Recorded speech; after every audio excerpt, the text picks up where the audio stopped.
introduction of a major fun evening called Hello, Dolly.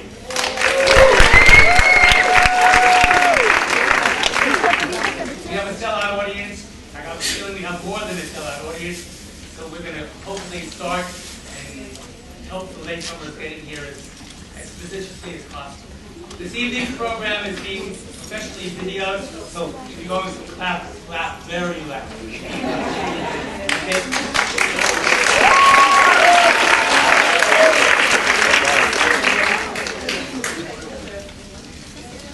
A little about Hillel, and then we start. Hillel is the Center for Informal Education here at the university. We do wonderful things. They do wonderful things, more importantly. One of their activities I'd like to center on in just one moment is called Dearie. It's a senior citizens assistance program that takes place on Thursdays and Fridays in the shul. You may have noticed young people with the yellow shirts walking around helping people do their purchases in Shabbat, schlepping their stuff with them and getting them on the bus. And obviously there are certain expenses involved. And at the end of tonight's show, you'll see two of our actors walk around with a little sort of box, sort of like a pizza, and give them help in our cause here to help these people prepare for each Shabbat. You'll be doing a huge test and we thank you in advance for that program. Back to our show. Hello, Dolly. In 2 acts, with a 10-minute intermission. We have some basic rules in the theater. It's going to get really crowded here, I'm sure. You notice we're already beginning to put out extra chairs, so please be careful. 1, no food and beverages in the theater at any time. Secondly, if you're using a camera, don't use it, because we have another person who you're paying to use the camera, so don't use it. And 3, if you have one of those smart things, you know, about this big, please turn them off, because they're really, really annoying during the process.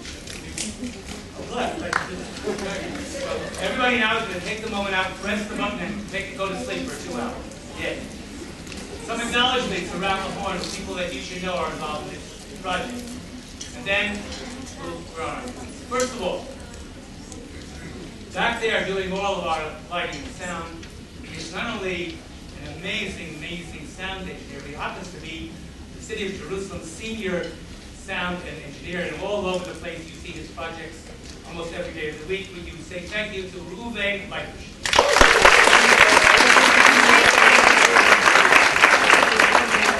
Backstage, you will see a fine gentleman, tall, handsome with a mustache. And he is our choreographer. He makes his debut with this production. He has done a splendid, splendid job. Just a word about who he is. When we came here in September, reading the piece, in walks this guy with long Haredi face.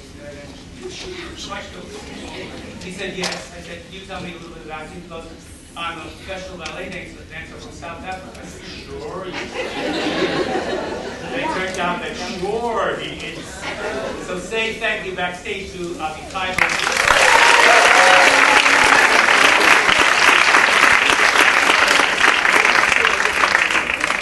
Up from the top of the steps, she's my right-hand lady, a young woman who, in her own right, is a fine singer, dancer, and performer on the stage. And she is our co-director. Will you say thank you to Miss Miriam Wartski?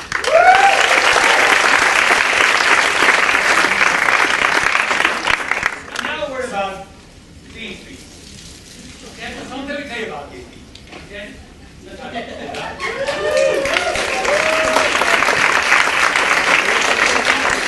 I have been teasing this lady for 3 years with the same exact remark. Here it goes again. Every single time she came to us for a performance, I said, wow, you flew in for Holland just for this performance? I think she got tired of me saying that. So meet Israel's new permanent resident, Esther van der Linden.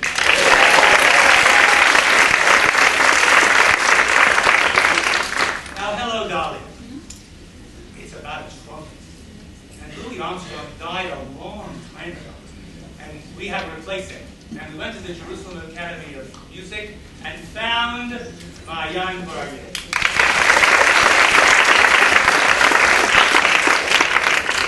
And for those of you who've been here over and over again, then the guy over there with all the toys may be somebody you recognize. He's been with us now for 14 years. But that's nice. This about thing would be nice. Where did we dig him up from? He came from Mexico and he got smart enough to make Aliyah. But before he did that, he traveled all over the world, with the Irish dance spectacle known to all of us as river dance. And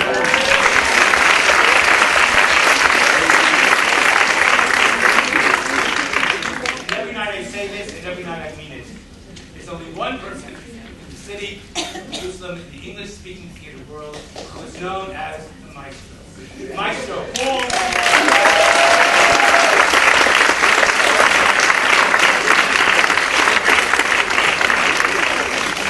The minhag here at Hillel has been to always link our theme with a short Torah.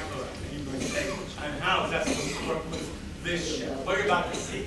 Would you welcome a member of our cast and our dance captain, Miss Laytush.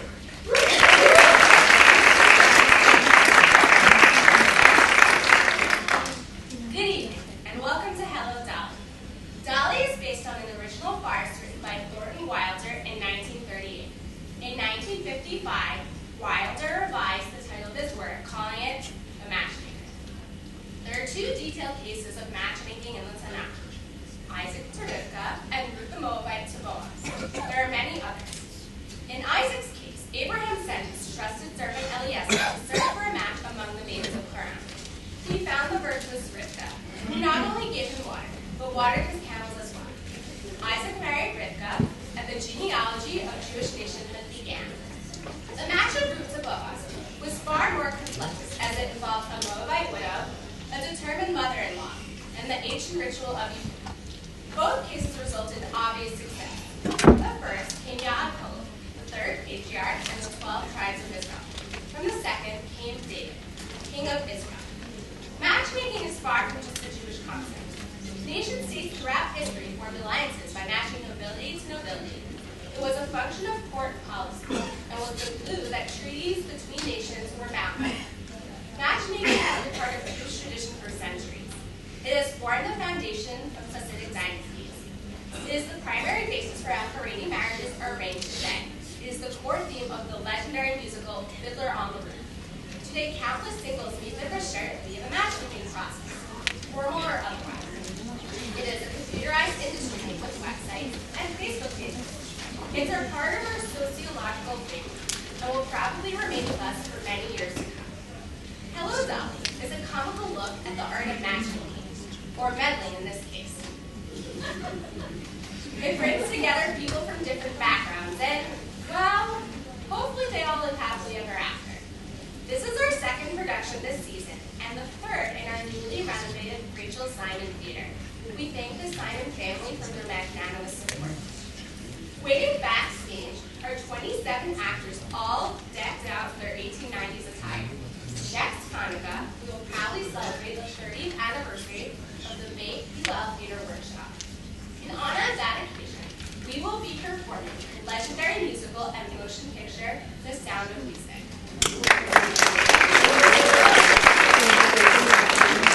We hope you will join us for the festivities. Ladies and gentlemen, let's go back in time, travel to Old New York, and meet Cornelius, Barnaby, Irene Malloy, Minnie Fay, Horace Vandergelder, and the legendary Dolly Gallagher, matchmaker par excellence. So if you are out there looking for your bashert, then this is for you. Ladies and gentlemen, hello Dolly. Enjoy.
and refinement.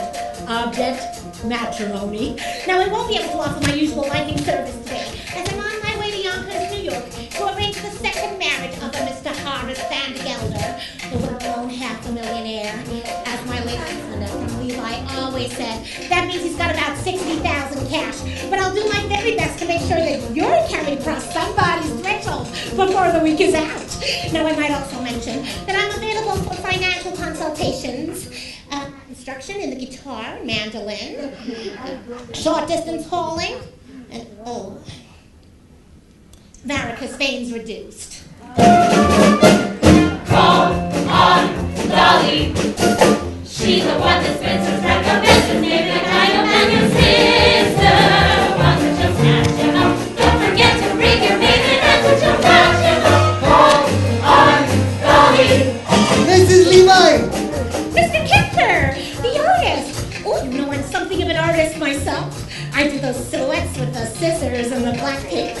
Here's one of Queen Victoria looking the other way. I have to do it like that because I'm no good at noses. Mrs. Levi, the train for Yonkers leaves in 5 minutes, and if we don't get there on time... But we will, Mr. Kemper. And not only will Horace Van Gelder allow you to marry his niece Ermengarde, but he will also dance at your wedding. And not alone either, because I am currently engaged in finding him a suitable second wife himself. What he really wants is someone steady to clean the house.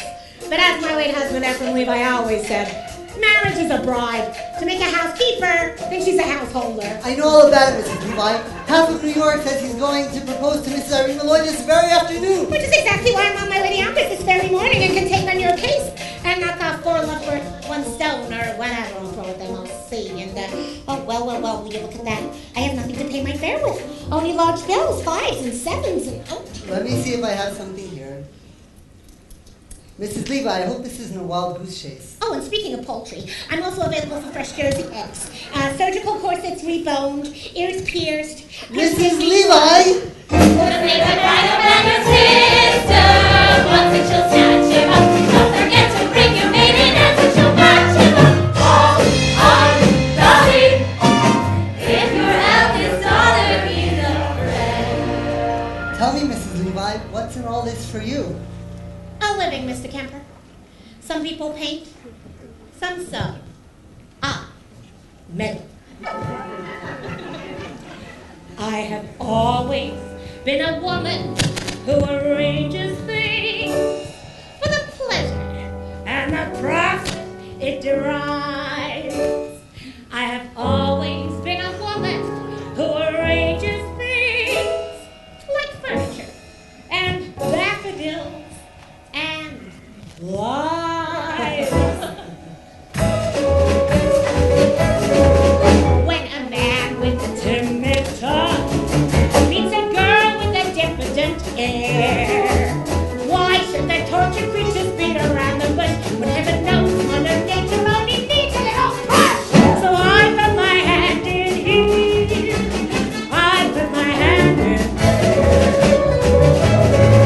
When a girl who is 6'3" loves a man who comes up to her ear, surely it's obvious she'll never be seduced till some kind soul comes along to give her bow a little boost. So I put my hand in there, I put my hand in here. I have always been a woman who arranges things. It's my duty to assist the Lord above. I have always been a woman who arranges things like little parties, polka games, and love. My plum with cosmetic art turned a front into Trump lady fair. She had a countenance a little bit like Scrooge, but oh, today you would swear the Lord himself applied the rouge. So I put my hand in there, I twist a little, stir a little, hit a little, her a little, shape a little, mold a little. Some poor guy gets sold a little when I move my fist a little. Some poor girl gets kissed a little. Rachel with the thumbs, matrimony comes.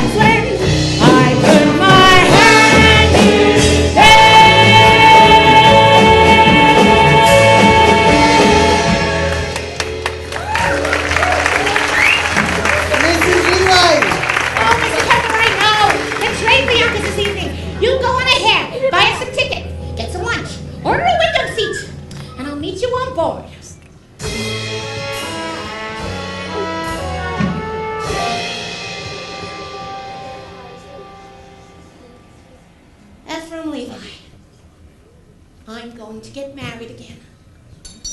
I'm going to marry Horace Vandergelder.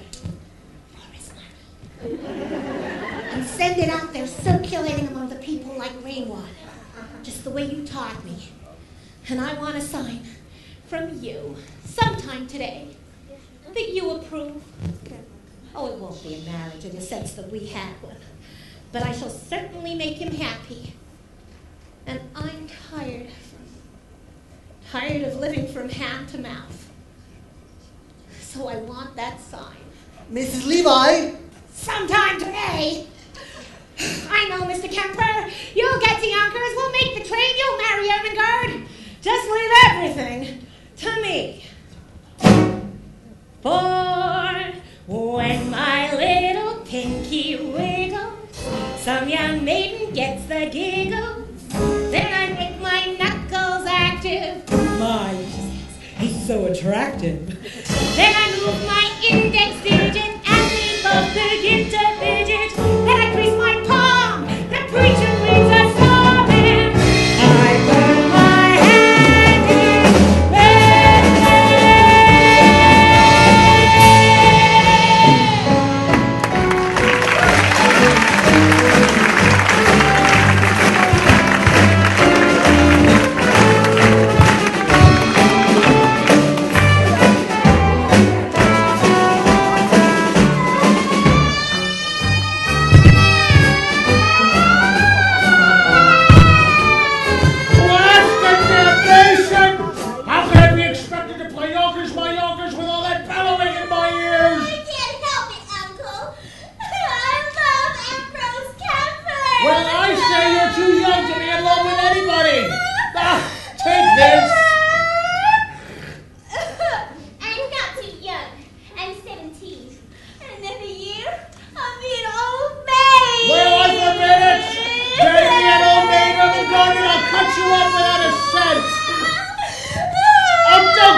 To march in the 14th Street Association Parade. And when I get back, you're going to have a mistress. But I'm too young, Mr. Vandergelder. Not yours, Helen, damnation mine. I mean, I'm getting married again. In honor of that event, I have decided to promote you, Cornelius, to chief clerk. And what am I now, Mr. Vandergelder? You're an impertinent fool, that's what you are. So I've decided to promote you from impertinent fool to chief clerk. Any more questions? Yes. What? Does the chief clerk get one evening off a week? So that's the way you thank me for your promotion, is it? No, sir. You'll be attending to the store as usual. Now get back to work, the both of you. Evening show. Huh. Marrying artists. Foolishness! 99% of the people in this world are fools. The rest of us are in great danger of contamination. Wade and I was young once, which was foolish. Got married, which was also foolish. I was poor, which was more foolish than anything else. Then my wife died, which was poor, which was foolish of her. I grew older, which was sensible of me. I became rich, friendless, and mean. Which in Yonkers is about as far as you can go. Oh, I know what you're all wondering right now. Why someone with so much good sense should be doing anything as foolish as getting married again. Well, the answer is simple. This house, without a woman, would be an empty shell. And, pretty dirty, too. It takes a woman of our pink to joyously clean out the drain in the sink. And it takes an angel with a long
takes a woman, a husky woman, to bring you the sweet things in life. Oh yes, it takes a woman, a dainty woman, a sweetheart, a mistress, a wife. Oh yes, it takes a woman, a fragile woman, to bring you the sweet things in life.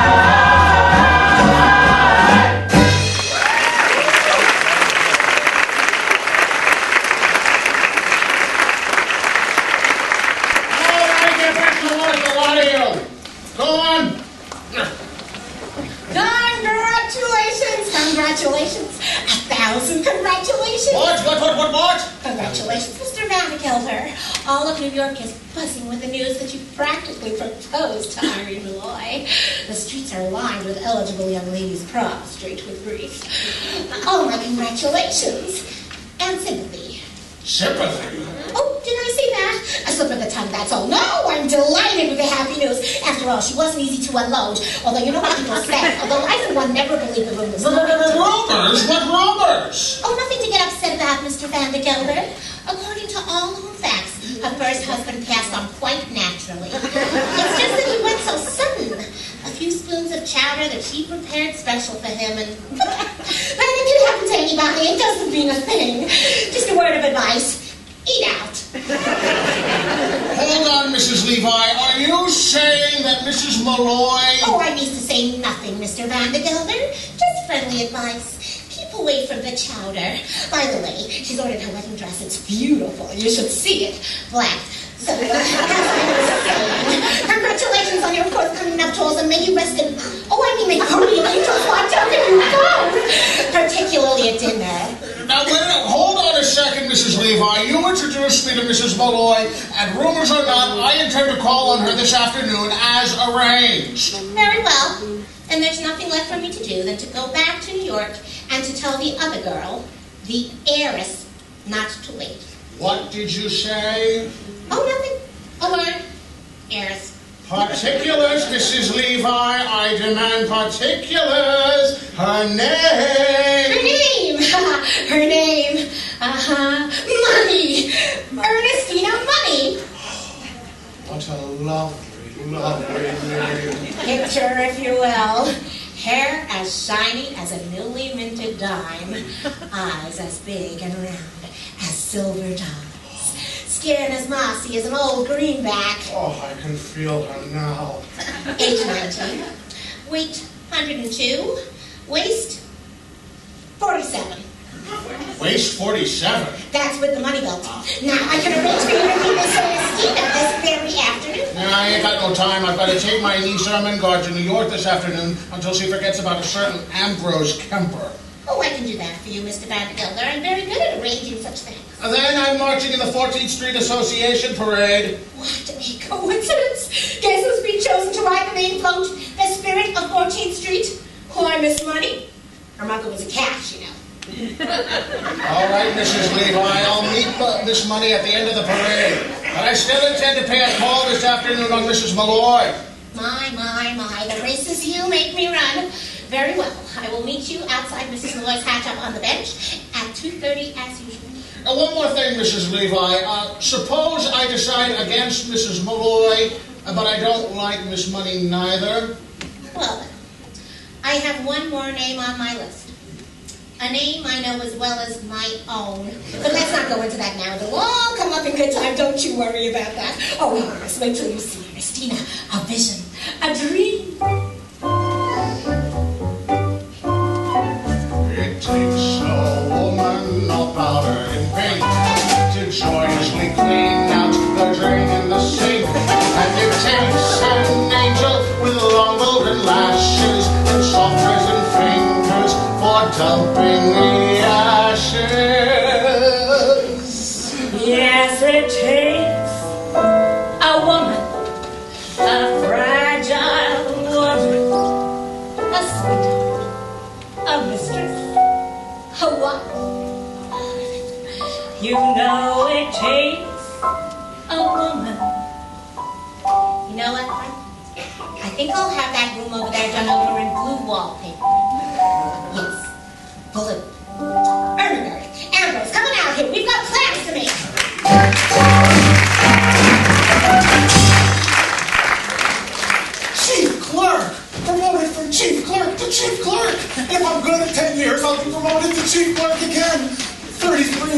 I still don't get an evening off. When am I going to begin to live? You can live on holidays, Cornelius. Did you forget what we did last Christmas? All those canned tomatoes went bad and exploded, and you and I had to stay in and clean up the mess all afternoon. Do you call that living? No. Barnaby, you and I are going to New York. You mean close the store? Uh-huh. Cornelius, we can't. We'll have to. Some more rotten tomato cans are going to explode. Holy cabooses! How do you know? Because I'm going to light this candle under them. That's how I know. They're going to make such a smell, customers won't be able to come in for 24 hours. That'll give us an evening off. We're going to New York, Barnaby. We're going to live. We're going to have a good meal. We're going to be in danger. We're going to spend our money. And we're going to get arrested. Holy cabooses. One more thing, Barnaby. We're not coming back to Yonkers until we've each kissed a girl. Mwah! You can't do that, Cornelius. You don't know any girls. 33 years old. I gotta begin sometime. Well, I'm only 17. It isn't so urgent for me. More, Barnaby. Elevated trains. The lights of Broadway. A stuffed whale at Barnum's Museum. A stuffed whale? A stuffed whale! What do you say, Barnaby? Yes, Cornelius. Yes. Now, the first thing to do is to make you financially independent. I know, I'll find you a job. Can you dance? Dance? Mrs. Levi, I'm an artist. I paint. Oh, he paints beautifully, Mrs. Levi. Mrs. Dolly Levi, artist, taught how to dance? You do that too, Mrs. Levi? I just love dancing. Now there's a man, Ludwig Eisenweber, at the Harmonia Gardens restaurant on 14th Street. Now I'm going to give you a note for him, and let's see if he can't have you entered into the dance competition. The prize is a week's engagement and a gold cup. Oh, the prizes we won, Ephraim and me. Hold on a second, Mrs. Levi. No fiancé of mine is going to step foot in a cafe. But Ephraim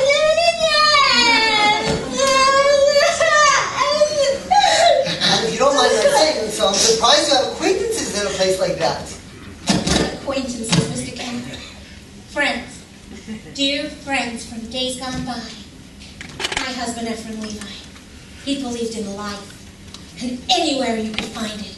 Cafes, ballrooms, and yes, even theaters. Why, every Saturday night, even when times were bad, down the stairs at the Harmonia Gardens we came, Ephraim and me. It's all good to come down the clock, Mrs. Levi, but you're asking Ernest to be on stage. You ain't so hard to stand together that we need business. Now come along, you two. You go to the Harmonia Gardens restaurant this very afternoon and tell them that Mrs. Levi's coming back. Oh, and tell Rudolph that Dolly sent you and order a chicken and a table for two for 8 o'clock.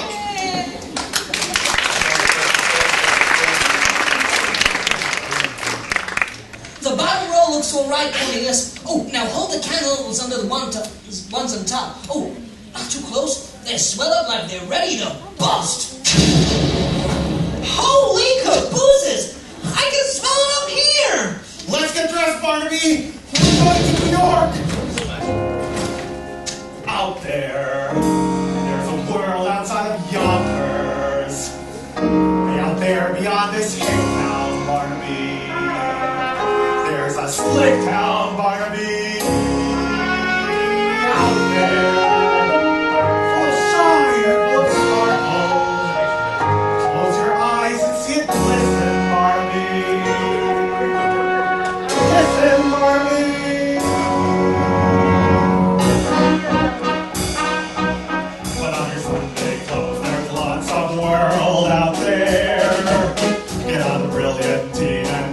Cigars.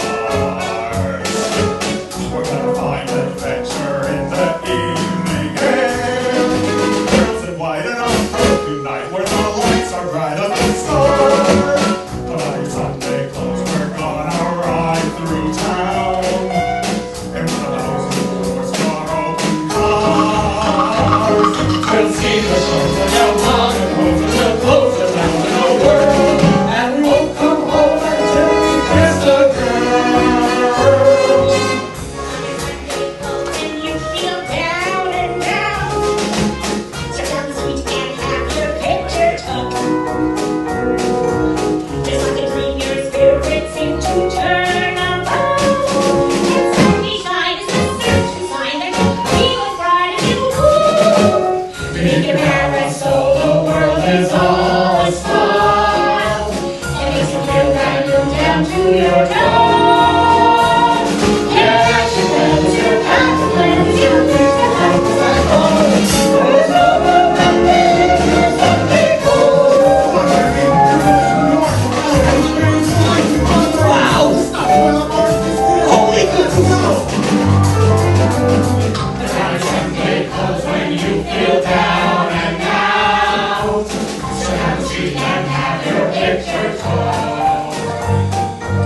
Just like a dream, your spirit seems to turn around. That sun is shining, your circumstance, and you feel as long as you look. When your parents all the world is all a smile. It makes you feel brand new down to your toes. And your parents are and you feel up and home. One day you're something cool.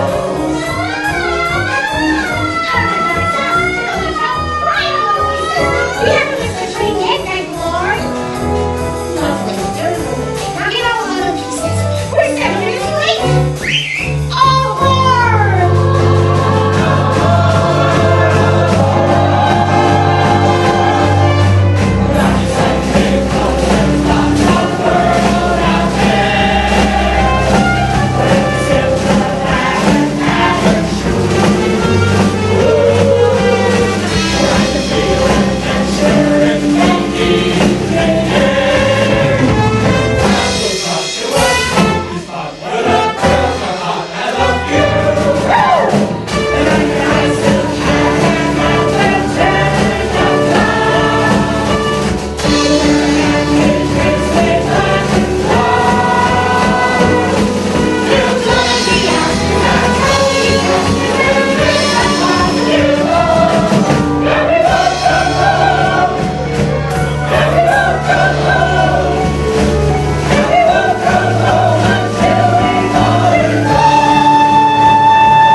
Oh dear, oh my, would you look at that? 10 o'clock and the shop not open yet? It's all because of the impending marriage, I tell you.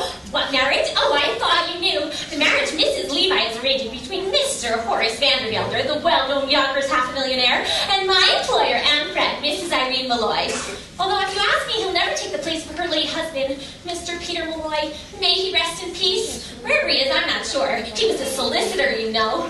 Oh, it's all too much, but with late husbands and new marriages, and on top of everything else, Miss Mortimer is turning this hat for the 3rd time. Same old story, she wants more cherries and feathers. Cherries and feathers to catch a bow, I suppose, although if you ask me, she did better with a nice heavy veil. I told her ribbons down her back what we'd be wearing this summer to catch a gentleman's eye, but she'd have none of it. Cherries and feathers she wants. Cherries and feathers on today of all days, when poor dear sweet Mrs. Malloy has enough on her mind already. What with locked, Minnie? With the door. It's stuck. It's stuck. Then pull. And as I was saying, Mrs. Malloy, I could bite on my tongue for the things that I've said and the things that I'm going to say, but as long as I've gone this far, I might as well go all the way. Mrs. Malloy, why? Why? Oh, say it, Minnie. Why have I decided to marry Horace Vandergelder? Oh, I didn't ask you that. I'd rather die on the rack than ask you such a personal question. But as long as you did bring it up.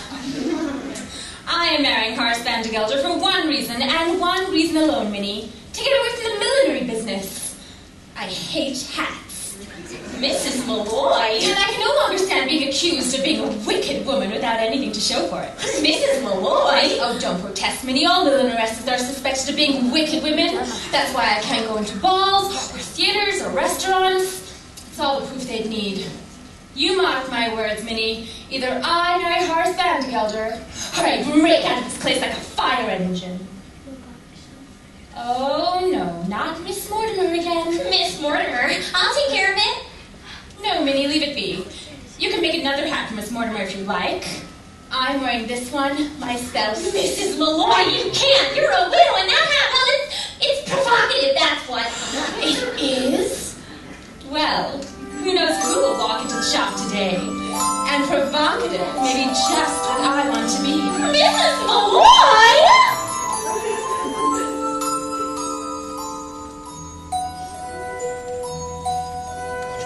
I'll be wearing ribbons down my back this summer, blue and green and streaming in the yellow sky. So if someone special comes my way this summer, he might notice me passing by, and so I'll try to make it easier to find me in the stillness of July, because the breeze might set a ribbon behind me that might happen to catch the gentleman's eye, and he might come and take me by the hand this summer, making me recall how lovely love can be. And so I will proudly wear ribbons down my back, shining in my hair, that he might notice me.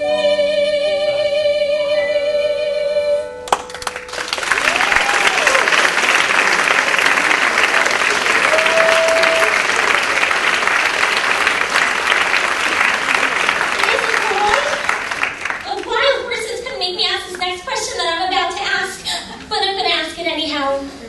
Do you love Horace Vandergelder? No, Minnie, I don't. Peter Malloy, God rest his soul, was my true share of love. And I'm not saying that I was shortchanged or anything, but once is enough for a woman if it's true love, Minnie. And it was that. Oh, Minnie, look! There are two men staring at the shop. Men? Why, I do believe they need to come in here. Men in the shop? Oh, Mrs. Malloy, what shall we do? Do? Why, flirt with them, of course. I'll give you the short one. Mrs. Malloy, you know what I'm talking about. Love. Oh, love enough I've had, Minnie. It's a bit of an adventure I could do with now. I know. We'll get them all heated up, and then we'll drop them cold. It'll be great practice for married life. Come along, Minnie. Let's go into the workroom. I have a few ideas of how to spruce up our appearances. Besides, a bit of a wait will only make them more nervous, and that will make it easier for us to... Seduce? I'll scream. Seduce. And so I'll try to make it easier to find me in the stillness of July, because a breeze might stir a rainbow behind me that might happen to catch the gentleman's eye. Oh, Minnie, we'll get an adventure out of this yet. All day long, we wander around the streets of New York and nothing happens. Then we go to the quietest street corner and suddenly... Vandergelder. Is he still there? Go look. He's just sitting on that bench. Cornelius, are you sure this is an adventure? You don't have to ask, Barnaby. When you're in one, you'll know it all right. How much money have we got left? Not much. 40 cents for the train back, 20 cents for dinner, and 30 cents to see the whale. 90 cents. Why? When those women come out, we'll have to pretend to be customers. Customers, that's it. Maybe the best thing to do is make them think we're rich. That way we won't have to spend anything. We're just two men about town looking for hats for a lady. Good afternoon, Mrs. Malloy. Here, Cornelius Hackle. Here, Barnaby Tucker.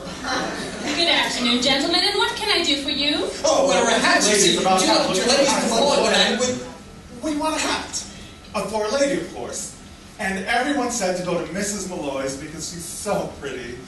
I mean, her hats are so pretty. And so reasonably priced as well. As reasonable as under $1. Filled us enough to see the whale. Pay him no mind, ma'am. He's come all the way from Yonkers and he's all excited to see the stuffed whale. Why don't you go look in that street corner? Maybe you'll catch a passerby, Barnaby. Is it big and black with mean little red eyes? Yes. Sit around on that bench.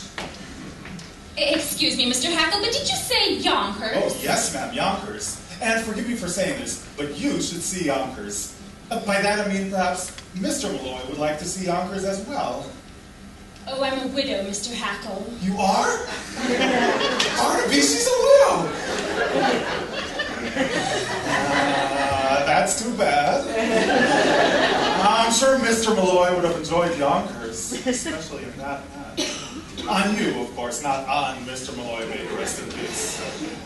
Say, you're Catholic, aren't you? Well, don't let that worry you. I'd be willing to change. Mrs. Malloy, if you should ever happen to have a Sunday free in the near future, I'd be more than pleased to show you Yonkers from top to bottom.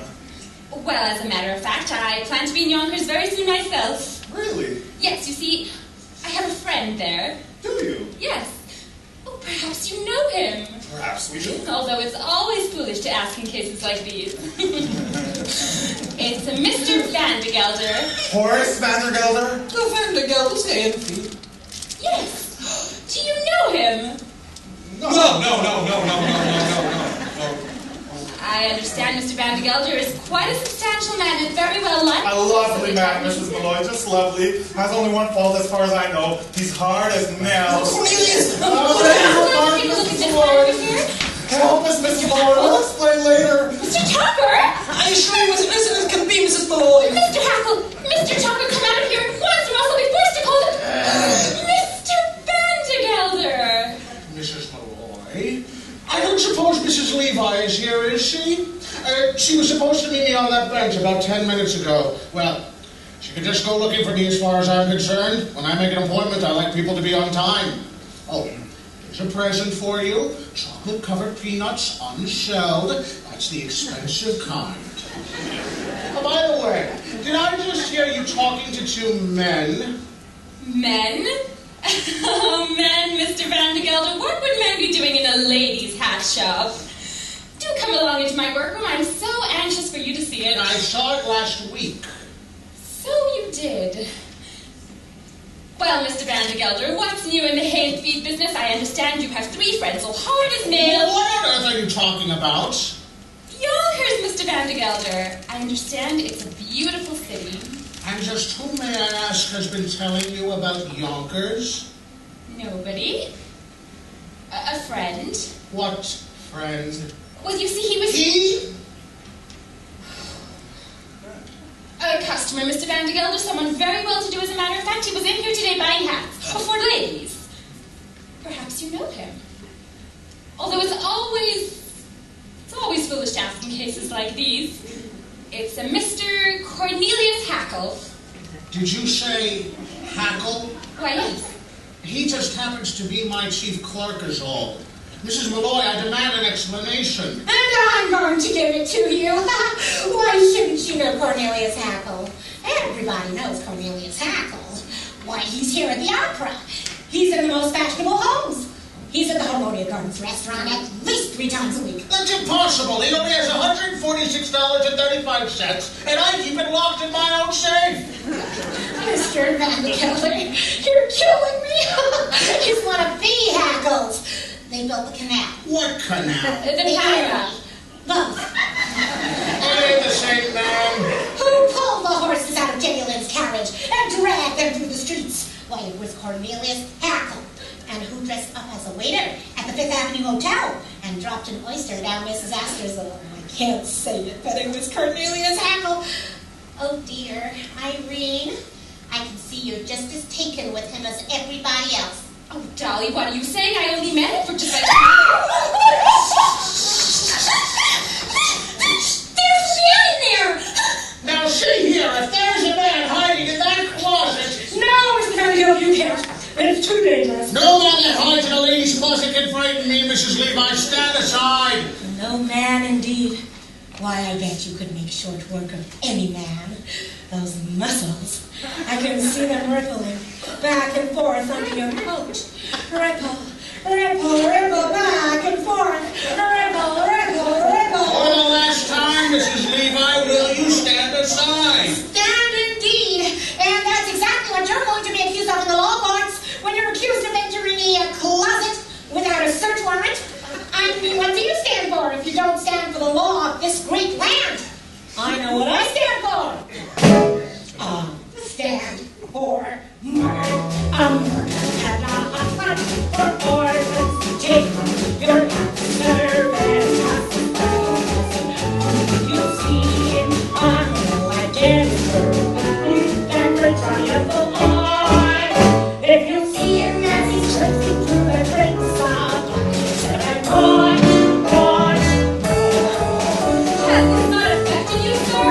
I came to this country at 14 years of age from the land that oppressed my people. And I must echo here today the words that were spoken by the great and patriotic American, Moses. Right! I stand for motherhood, America, and a republic for orphans, people, your hats are there, here's the eagle passing through New Zealand on the bridge and Waterloo. Is the great fire born? If you see him as a stick through the streets of Boston, and march, march, march. I stand for motherhood, America, and a republic for orphans, people, your hats are there, my flag is passing through New Zealand on the bridge at Waterloo. Is the great fire born? If you see him as a trusty Helen rings so loud, stand and march, march. 407 years ago. March, march. Team for a more perfect union. March, march. Stand the torpedoes, full speed ahead. March, march,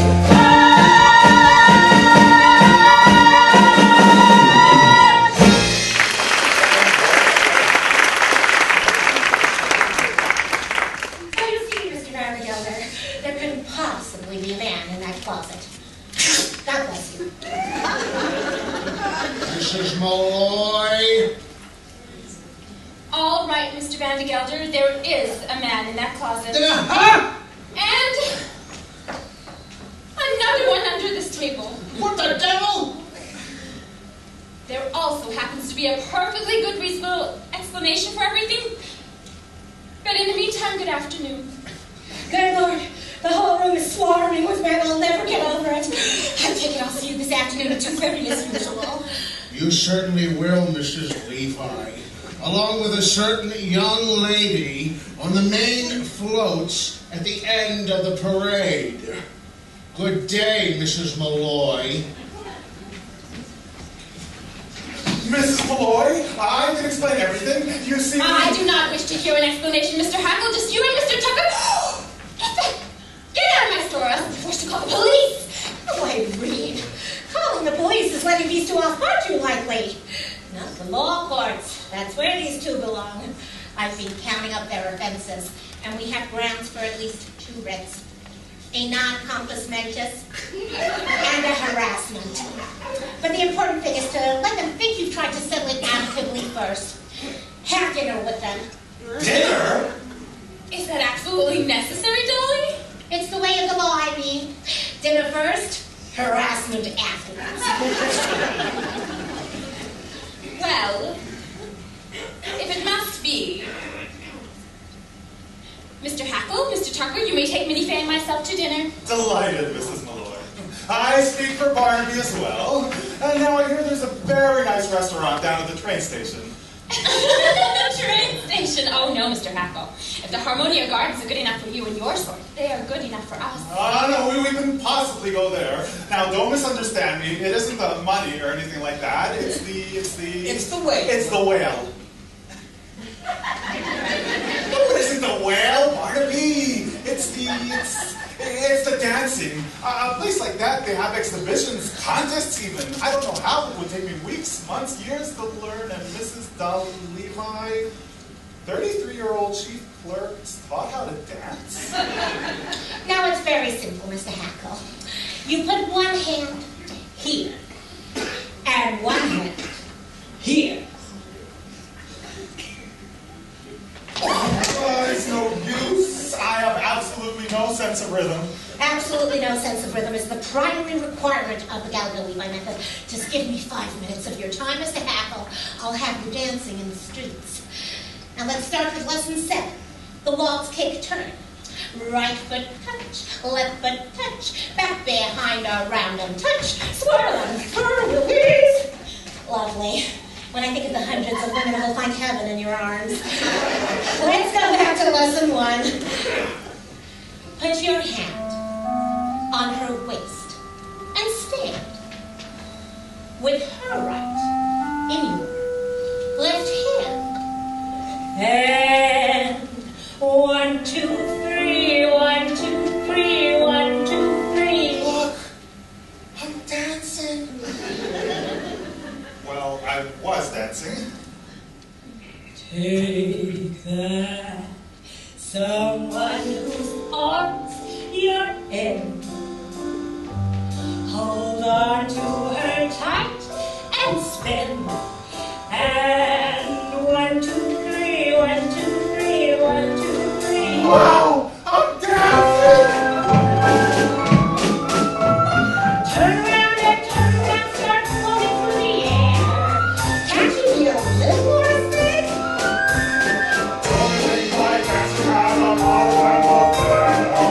The word I can use is like. My heart is about to burst. My head is about to pump. And now that I'm dancing, who cares if I ever stop? Look, everyone! I'm Cornelius Hackle! Sport and dancing! You're next, Mr. Tucker. Light and step and then step and go. And everyone stand aside.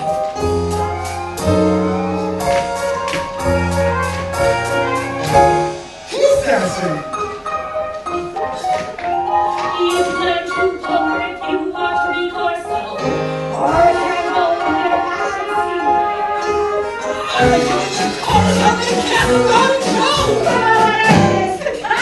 keep breathing. Well, my heart is about to burst. My head is about to pump. And now that we're dancing, who cares if we ever stop?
him.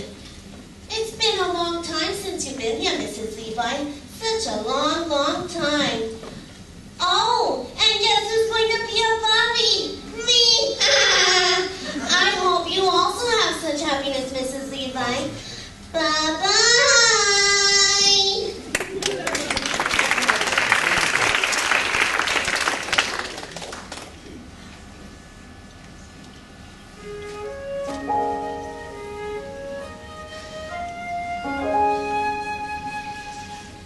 Ephraim, let me go. It's been long enough, Ephraim. Every night for all these years, I've let out the cat, locked the door, made myself a little rum toddy, and before I went to bed, I said a prayer, thanking God that I was independent and that no one else's life was mixed up with mine. And then one night, an oak leaf fell out of my Bible. I put it there when you asked me to marry you. Perfectly good oak leaf, but without color and without life. And I suddenly realized that I was like that oak leaf.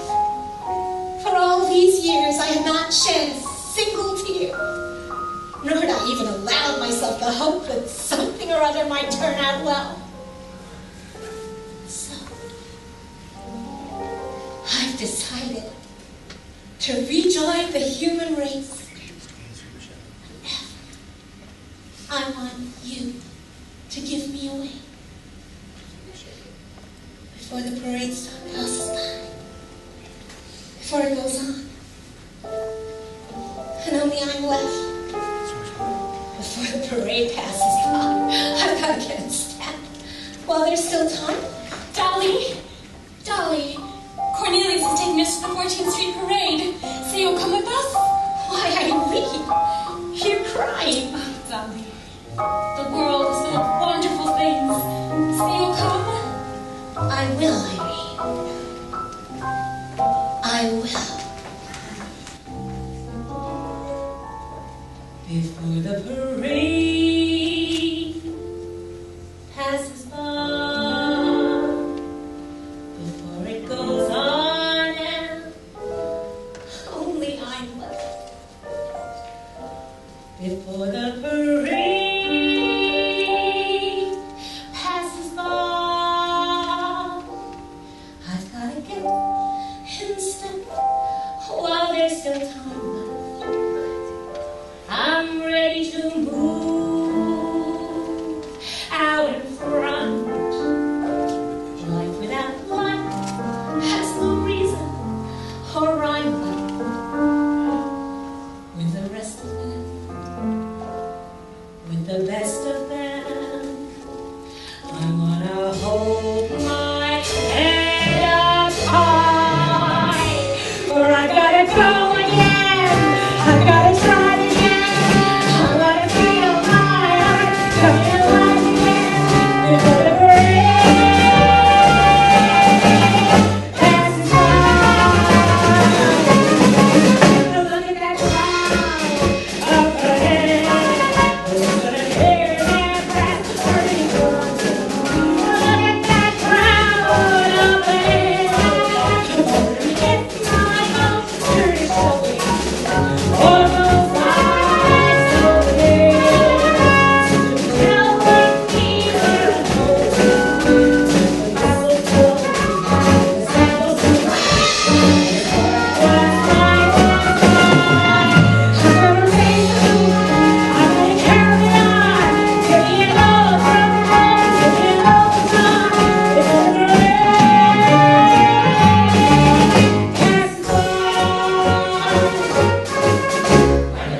engagement at the Mint.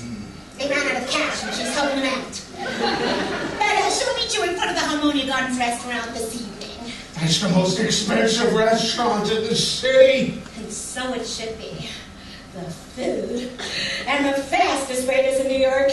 Oh, wait till you see a Horace all dressed up in buttercup yellow with baby pink shoes and humming an old-fashioned tune. Sweet rosy oat gravy. You couldn't miss her if you tried. All right, Dolly, I'll be there. But only because I already paid for the introduction and I might as well get my money's worth.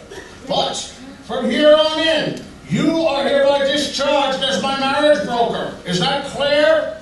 From now on, Dolly Gallagher Levi, you are just a woman like anyone else. What are you doing? Why are you pushing me? Where am I going? Stop this! Ephraim, he's as good as mine.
Now, don't misunderstand me. It isn't the money or anything like that. It's just that nowadays, really elegant people never take hacks. Hacks is out. They all go by streetcar. J.P. Vanderbilt, Diamond James Morgan. Then by all means, a streetcar. Imagine, just think, I've been elegant all my life and I never even knew it. Of course, if you really want to be elegant. Oh, we do. You walk. Yes, New York, it's really us. Barnaby and Cornelius. All the guests of Mr. Hackle are feeling great and look spectacular. What a knack There is to acting like a born aristocrat. We got elegance. If you ain't got elegance, you can never ever carry it on.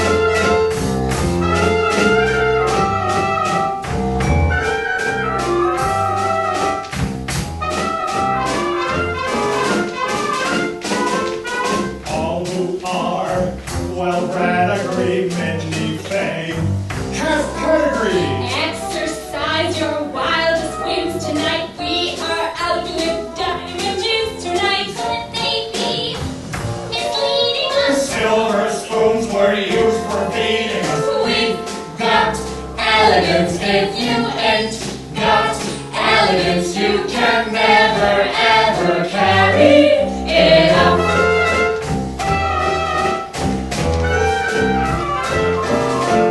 Middle class, don't speak of it. Stop up there.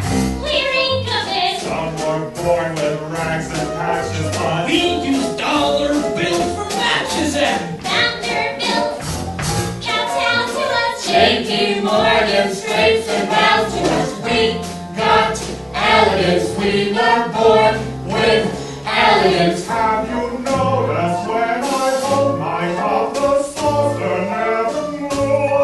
And the way I keep my pinky up, and you can totally prove it. We got elegance. We got built in elegance and with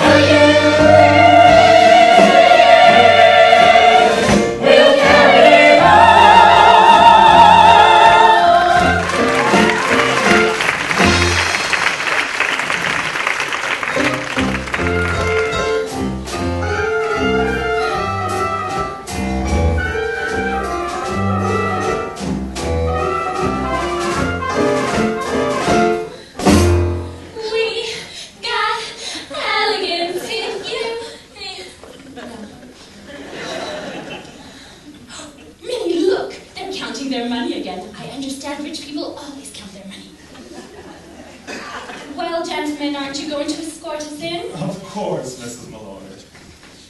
Barnaby? Mrs. Malloy? Yes, Mr. Hackle? As we start in, may I Yes, Mr. Hackle? put my arm around your waist? Yes, Mr. Hackle. But remember, a corset is just a corset.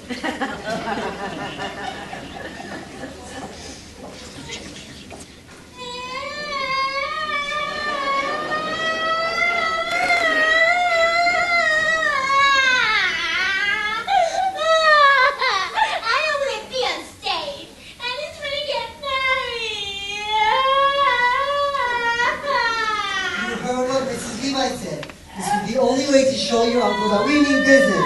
Now, weave a little faster. You're throwing me off step. Faster!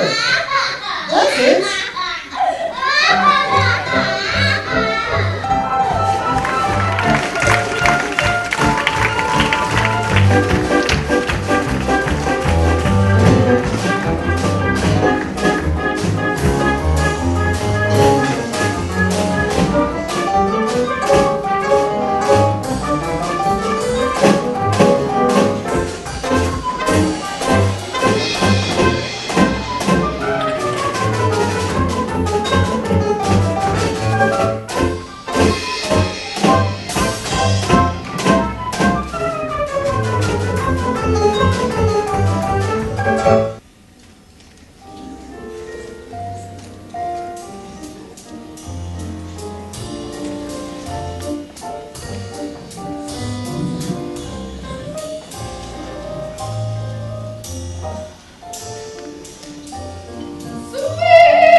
Only a dollar for it, Cornelius. That's all that's left. Are you sure? Count it again.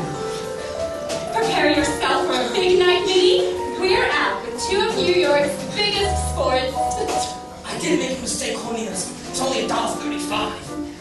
I'll count it again. No, don't. We can't afford it. I'm going to order everything on the menu. I have told you before, sir. You will have to move. This table is reserved for Mrs. Levi.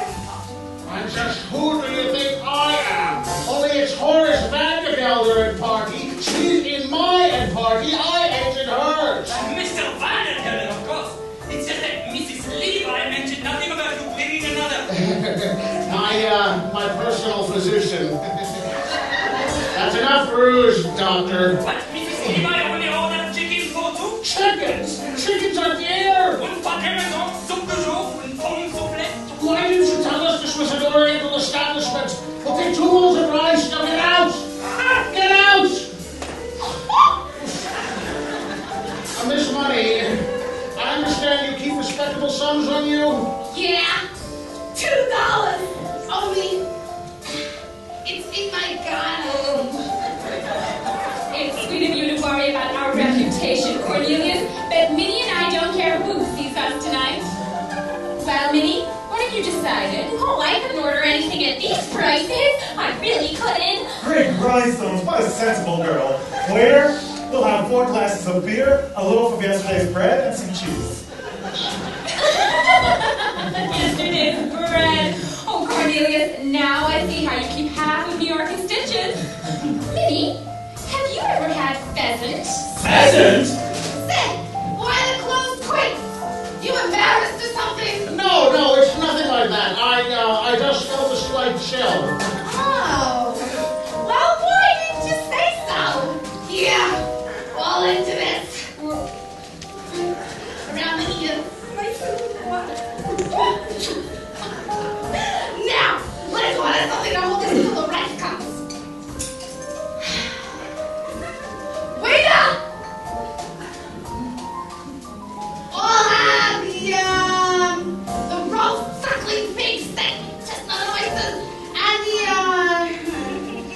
cheese fondue and some lady fingers. Now, what'll you have? Hey, you! Hey, you with the stripes on your shirt. What you doing after the show, eh? It's sweet of you to worry about our digestion, Cornelius, but I'm sure the pheasants are fresh. We'll take 4, please. Oh, and a nice red wine. Wait a minute, no wine. No wine? Champagne. Champagne! It's once in a lifetime, Barnaby. Champagne and Neapolitan ice cream and hot house peaches. And Barnaby, give the band leader a nickel and tell him to play To a Wild Rose. We want music while we dine. Say, this is a cafe, isn't it? Let's dance! The Irish elders don't dance, Miss Money. The Presbyterians. Then I'll dance myself.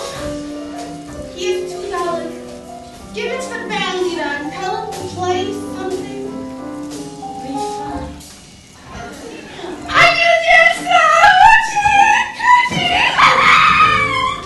All right, Miss Money, you just wait there. I'll tell them to play a nice I'll waltz. send for the band. Please promise me, Cornelius, you're not going to order anything else. Give this to the band leader and tell them to play a nice The waltz. band tells you to play To a Wild Rose. My wallet!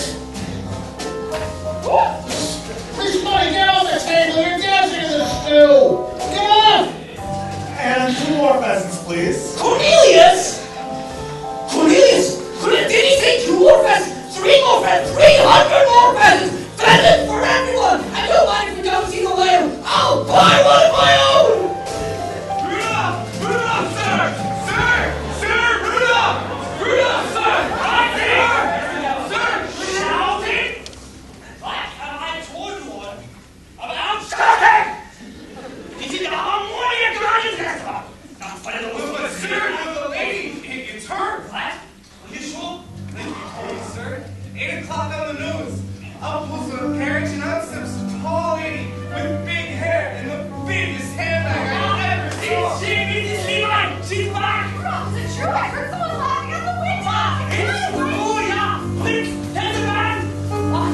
She just stepped out of a wide and good carriage, pulled by 6 horses with scarlet plumes. Ah, like old times again! She's here! She is here!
One of my favorite songs from way back when.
Main Street.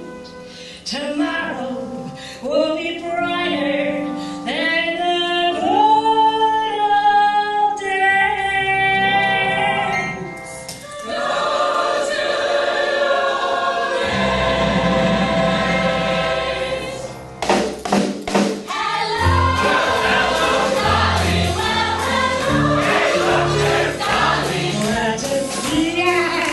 Well, then, girl, what you saw? You're looking great, Dolly. Lose some weight. I think you're this, Dolly. Dolly's overjoyed and overcoming. Overcome. We hear the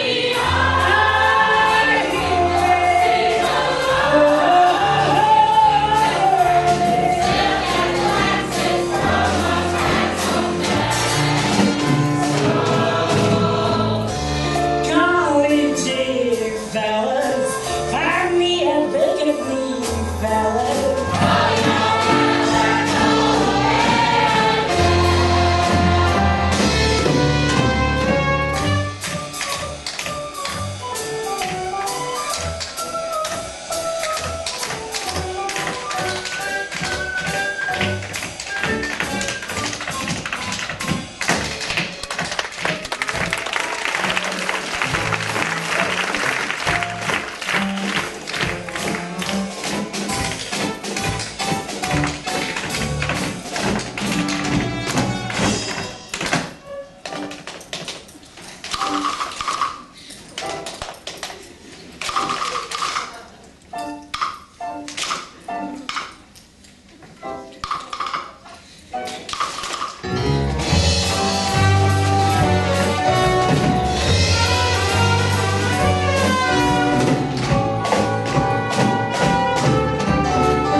Darling Eleanor Levar, what are you doing in that get-up? And you're a half hour late. And I demand an explanation of... Ernestina! Exactly. Ernestina! Whom I trusted! You wanted to do the hoochie-coochie. Well, she always was artistic. Here, Harvey. I'll have our table moved out front. There's someone in the dance competition I particularly want you to see.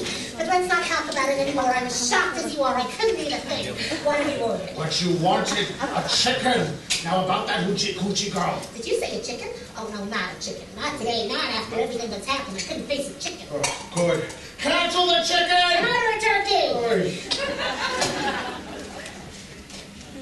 What are you doing now? Oh, nothing. Just looking around. That's Getting acquainted with my surroundings. That's the trouble with you, Dolly. Always wanting to know everything. Always just sticking your nose into other people's affairs. Anyone who'd marry you would get as nervous as a cat. What? What's that you said? I said anyone who'd marry you would get as... Very Gilbert. You get that idea out of your head this minute. Why the idea of you even mentioning such a thing? Understand for once and for all that I have no intention of marrying you. I didn't mean that. I most certainly hope not. Harvey and Gilbert, you go your way, and I'll go mine. peanuts unshelled. Why the idea of you even mentioning such a thing?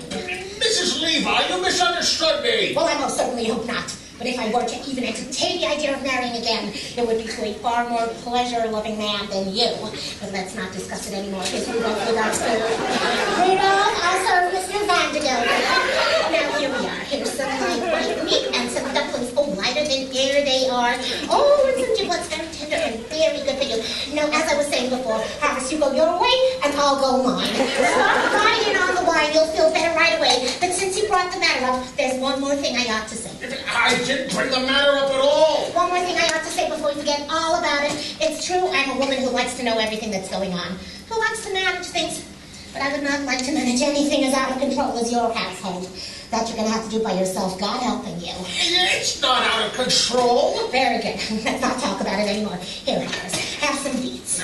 I don't like beets. Very nice. No, the pity of it is that a quarrelsome, complaining, friendless soul like you is no sort of companion for someone like me. You salt your meat, and I'll salt mine. Will you stop saying that? I won't say another word. Good. Except this. Good. Harris, at your age, you should be enjoying hearing the honest truth. My age? My age? You're always talking about my age. Well, I don't know what your age is, but I do know that up in Yonkers with bad food and a bad temper, you'll double it in 6 months. Here, Harris, have some beets. I don't like beets. I hate beets. Very nice. Now dig right in. Now you see, you could be a perfectly charming and amiable soul if you wanted to be. I don't want to be charming. But you are. I mean, just look at you. You can't even hide it. But let's not discuss it anymore. Here, Harris. But since you brought the matter up, there's one more thing I really do have to say. I don't want to hear it. You're wasting your time, Dolly Levi. I'm not going to ask you to marry me. I suppose that means you want me to ask you. Well, I'm sorry, Harris. I'm turning you down. How can you turn me down when I haven't asked you anything? It's no use arguing. I've made up your mind. Here, Harris. Let me cut your wig. I don't want my wings cut. No man does, Harris.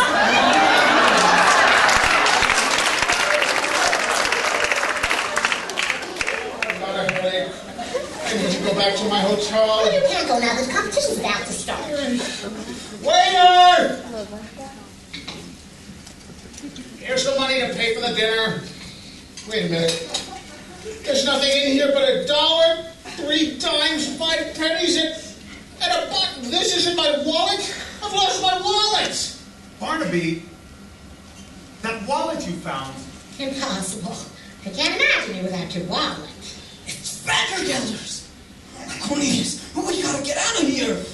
What am I going to do? I've never been here before. They don't know me. Stop eating that food. I can't pay for it. Oh, the competition's about to start. Harris, look. Here's the polka. It's going to be lovely. Ladies and gentlemen, if I may have your attention, please. It is my pleasure to announce on behalf of the management of the Harmonia Gardens that our dance contest is about to commence. The judges for tonight's competition are Mr. Hammond Fleischhacker, Mr. Ludenkord, and our special guest of honor judge, Mrs. Dolly Levi. Oh, will you sit down? Sit down already. Ladies and gentlemen who wish to participate, please come to the dance floor. To the lucky winning couple goes the grand prize of $50 silver and a solid gold cup. Everybody,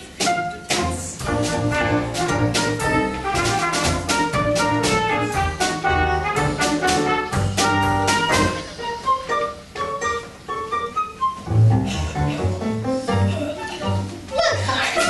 Isn't he wonderful? Where? What a grace, what talent. What a living you could ever live as a man. Where? He's wonderful. Wait a minute. That tambourine cut for the so-called artist. What? So it is. No wonder his paintings are so awful. He's painted his feet. Sure to win the first prize. Only Armengard can see him now dancing to some new thing. And a pretty little thing she is, too. Shameful. That's what it is. Shameful. Just look. There's that Malloy woman dancing with some man. And just this afternoon I was going to propose to her. Shocking. There's no faithfulness left in the world. Shameful. I agree with you. And people like us should just jump up and marry someone just to set the world, for example. Armengard! My niece! You're a disgrace to Yonkers! Mr. Vandergelder, the contest. I'll give you a contest, Dolly Levi! Uncle Harris, I You can can explain, you really think you can explain? Cornelius Hackle,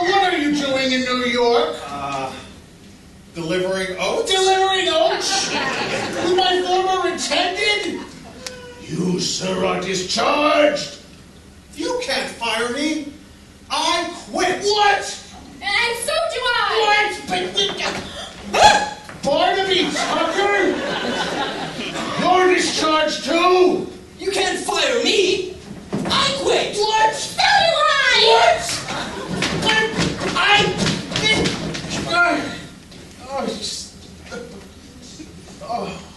Horace Vandergelder, even when you are mad, you're still charming.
Shouting.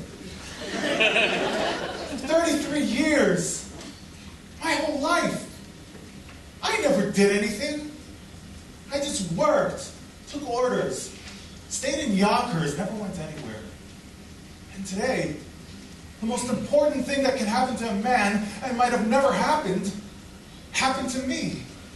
Because I left Yonkers and came to New York and met this lady. Met her this afternoon.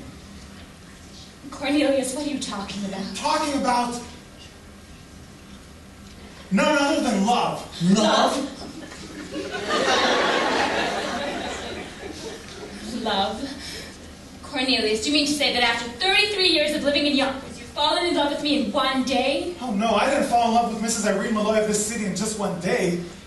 It was much quicker than that. An hour. No, even that's too long. What's less than a minute? A second? Less than that. A moment! That's it. That is it. Now listen to me, all of you. I got something to say. It only takes a moment for your eyes to meet, and then your heart knows in a moment you will never be alone again. I held her for an instant, but my arms felt sure and strong.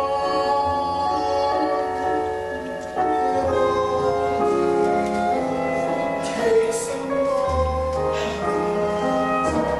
to be loved a whole life long. Isn't the world full of wonderful things? Today I lost so many things. My job, my future, everything that people think is important. But I don't care. Even if I have to dig ditches for the rest of my life, I'll be a ditch digger that once had a wonderful day. It only takes a moment, but his arms felt sure and strong. It only takes a moment. He held me for an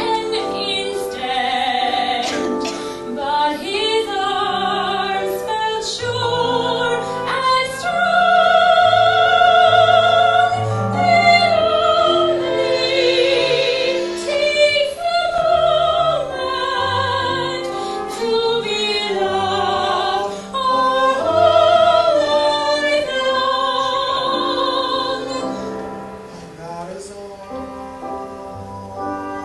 that love's about. And we'll recall when time would fold that it only took a moment to be loved a whole life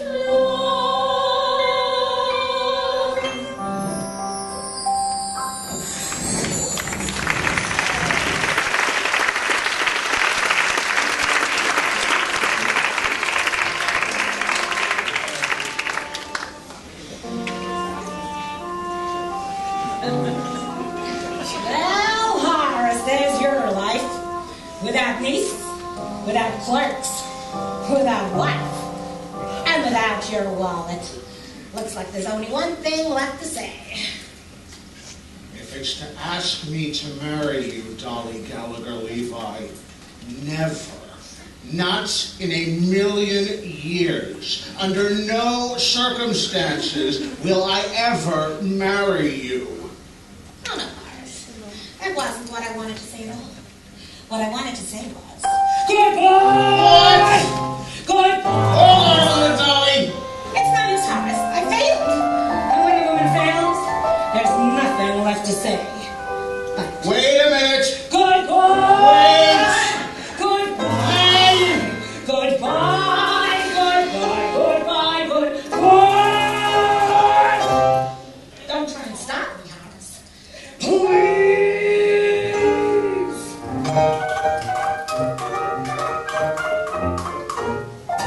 Wave your little hand and whisper so. One dearie, you ain't gonna see me anymore. But when you discover that your life is dreary, don't you come and knocking at my door. For I'll be all up and sing the song that says you died. I told you so.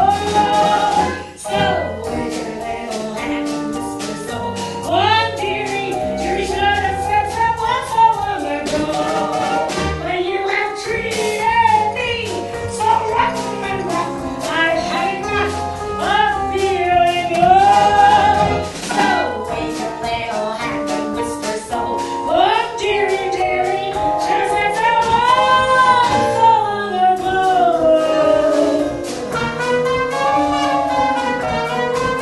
For I can hear that choo-choo calling me on to a fancy new address.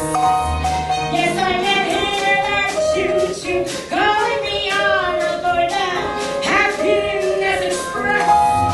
I'm gonna like to dance and drink and smoke a cigarette. I'm gonna get as far from Yonkers as a girl can get.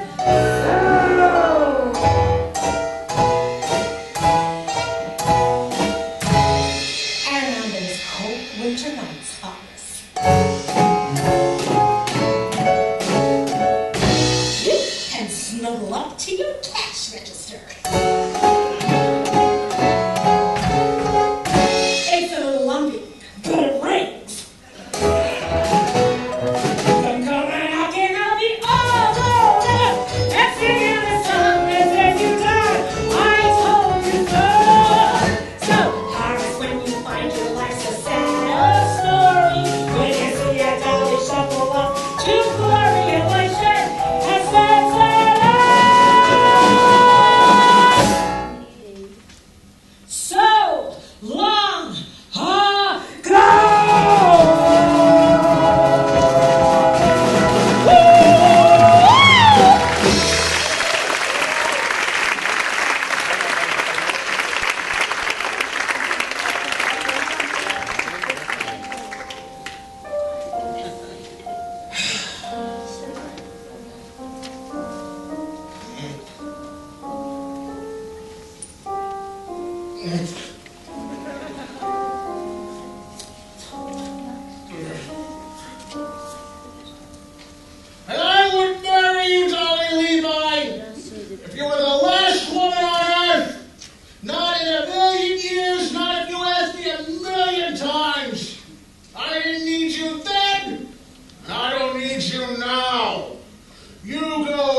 Mr. Vandergelder? What?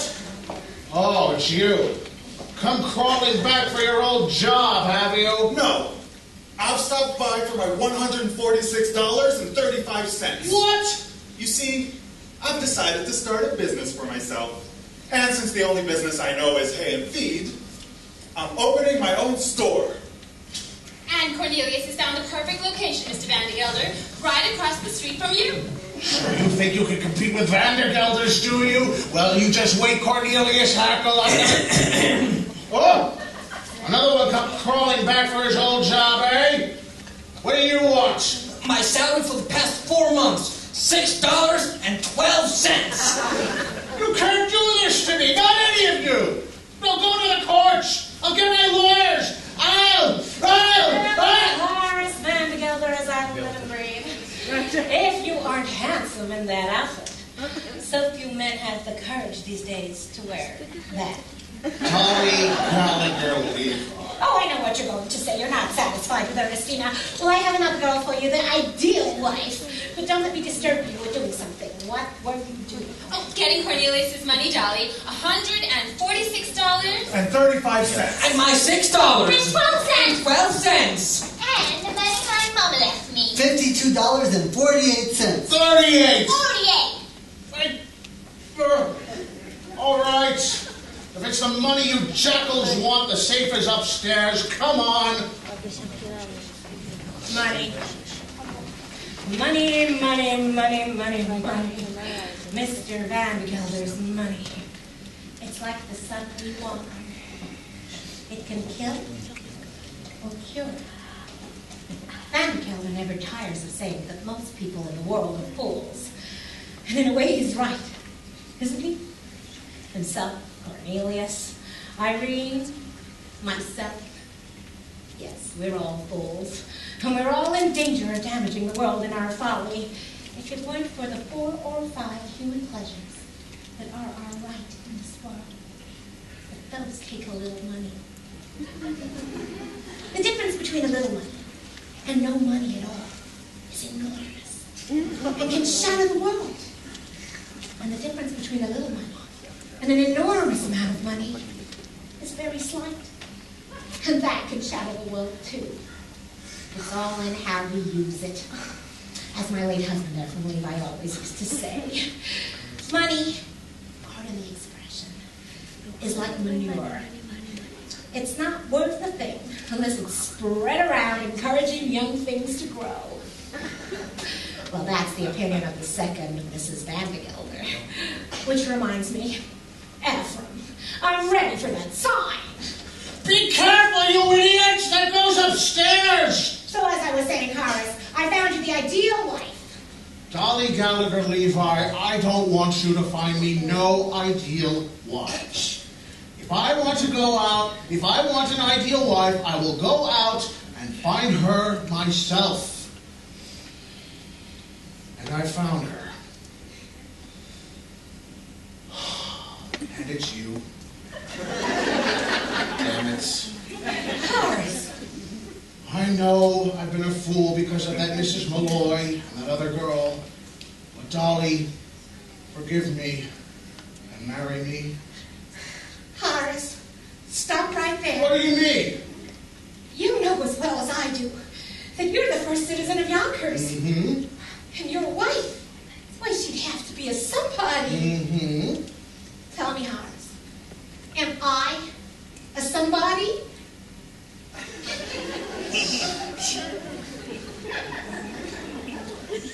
You are a wonderful woman. Oh, you're partial. No, it won't be enough to load your wife with money and jewels and insist that she'd be a benefactress to half the town. By the way, it's bad business when Cornelius opened up his business across the street from you. Better take him back and let him be your partner. Partner? Oh, and then Barnaby can have his old job. Now, hold on a moment, Dolly. Oh, and then we can all be together to dance at a Ricard's wedding. No.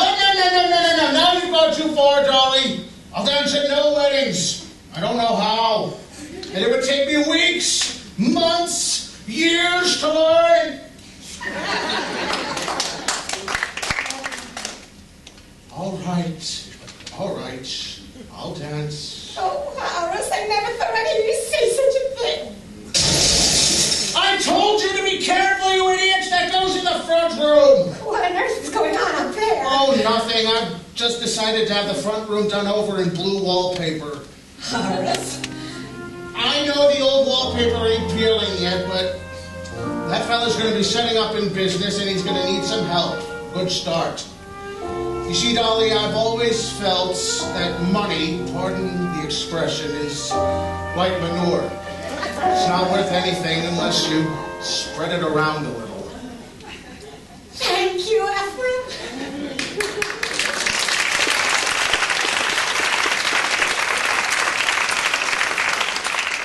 Hello, Dolly. Well, hello, Dolly.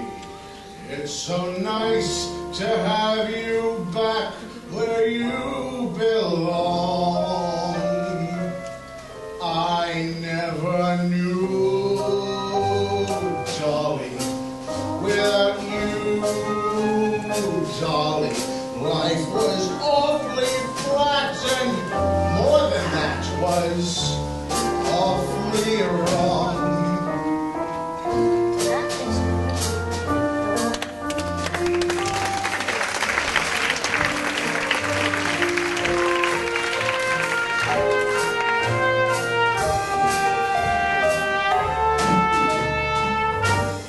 Here's my hat, Horace.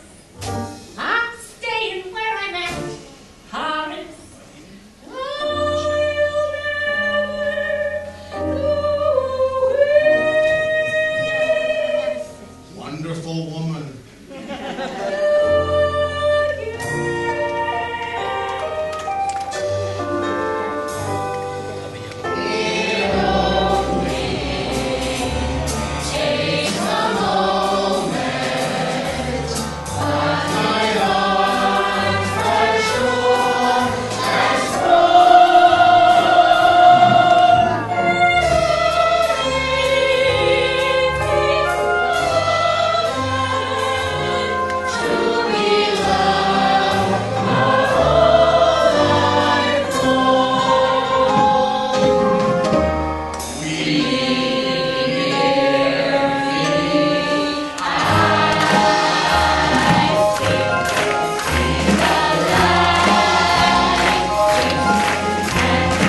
here.